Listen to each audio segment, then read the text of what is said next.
both bringing off about masculinity and defiance of masculinity. So, what's your thoughts and opinions on it so far?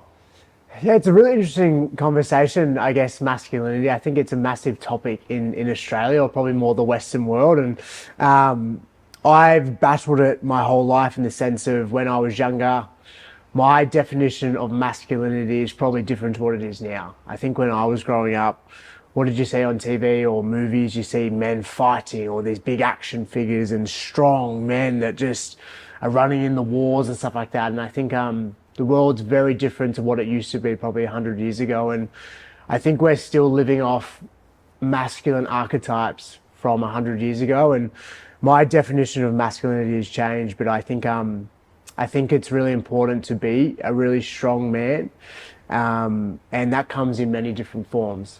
You mean being strong could be opening up about your emotions, or being strong could be the protector, the provider. Being strong could be the one who bends down and hugs his kid when they get home from school. So being a strong masculine person comes in many different forms, I think. Yeah, I can agree with that because I feel like masculinity is in all different shapes and sizes, and it shapes people for who they are today. And as you said, their ways of thinking of what masculinity is and what they see. Yeah, it's not just like a one single focused masculinity, this strong macho man. It comes in many different forms. And I actually think the most pure form of masculinity is the one that doesn't search for validation.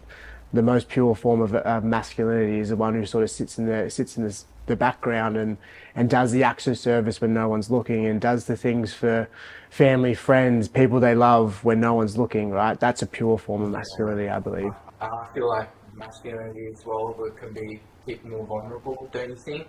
People being more vulnerable and, so say, more open about their feelings or emotions nowadays.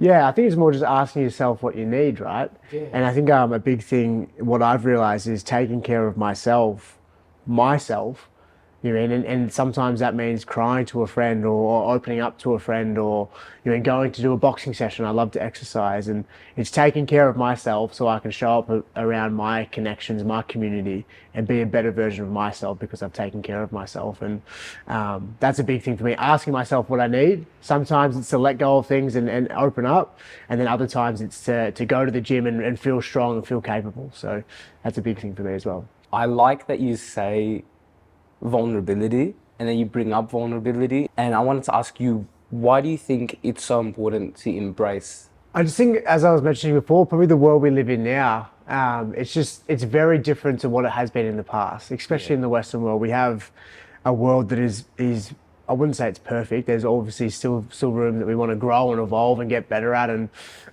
but there's no real struggle for a lot of people. There is, of course, people who are still struggling in our society, but it's the world is pretty good in Australia and a lot of Western countries, and I think we need to get into a position where it's like we don't need to fight the wars anymore. We don't need to go out and think about survival.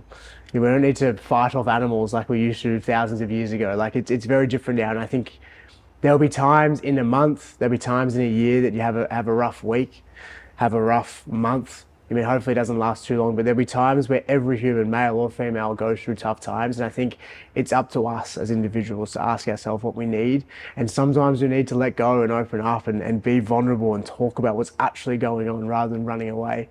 Because you can run away from your problems as long as you want, but they're always still there internally, I think. So I think it's really important to open up every now and then when you need it. Thank you, man. I like that. Yeah. I really like that. About like self-identity and that, without worrying about what other opinions or like what other people would judge you for what you're doing. What are some tips and tricks you might have for being yourself without caring about what others think? It's something that I find really hard. I think with social media as well, like we're constantly putting our life out there in this world that we live now.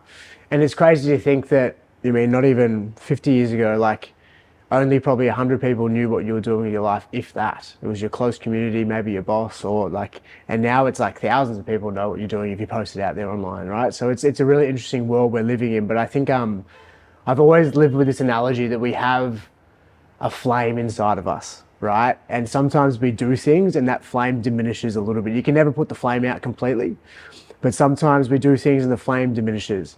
And we're just going to find those things where the flame ignites and we're adding fuel to that flame. And throughout my life, boxing has been a massive thing that has given me the flame and made me feel in my body, made me feel alive. Performance arts is a big thing. I love to dance.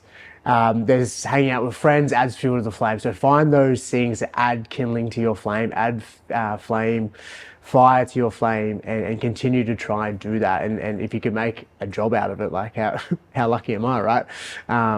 You know, I'm sure you boys, like there's things that light you up. You may not have fully found those things that fully light you up, but I'm sure there's a couple little things that add fuel to your flame, whether that be hanging out with your family or your friends or your community, right? You said you love to box before the interview. You said you love to study. Like, how good's that? You know, things that like make you feel in your body, right? Yeah. I like that, man. Far out. No, I really like this. What you mentioned before, social media. You know, you're right, you're putting yourself out there, not only for thousands of people to look at, but thousands of people to especially judge. And when you put out on social media, people want to fit you into a sort of, I'd say, expectation. They want to fit you into an expectation that you should fulfill. But like, maybe it's not necessarily the route that you want to follow. What I'm trying to get at is, how do you feel? You know, and how do you respond when people kind of classify you as not manly or unmanly for something, not man enough? Yeah, it's a really hard question in the sense of like, that's probably been my life story. I'm the youngest of three boys and I felt unmanly or not manly. I was always labeled as something when I was younger. I was always sort of pushed to the side, or I was the smallest because I was the youngest, the runt of the litter. And I feel my whole life story has been, in a sense, to prove my masculinity, to prove my manhood. So it's still a bit of a touchy subject for myself. I feel like I'm getting a lot better at it. Someone said something to me when I got into a little bit of level of, I guess, fame. And they said, you're not as good as people think you are, and you're not as bad as people think you are. You're just you. And I think when you're reading those comments, whether they be positive or negative, it's like if you continuously listen to the positive comments about yourself, you start thinking you're a bloody legend, when it's just like you're probably not. Yeah.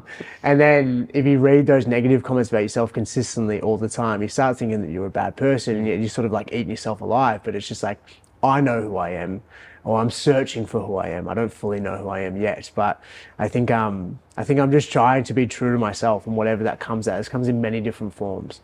And sometimes I don't always live to that, right? I'm sure you've both been in many environments where you start playing the role of what maybe your parents want you to do, or your friends want you to do. Like, we've all been there. It's part of the human experience. But the more that I can go to environments that make me feel myself, then I think the better, for sure.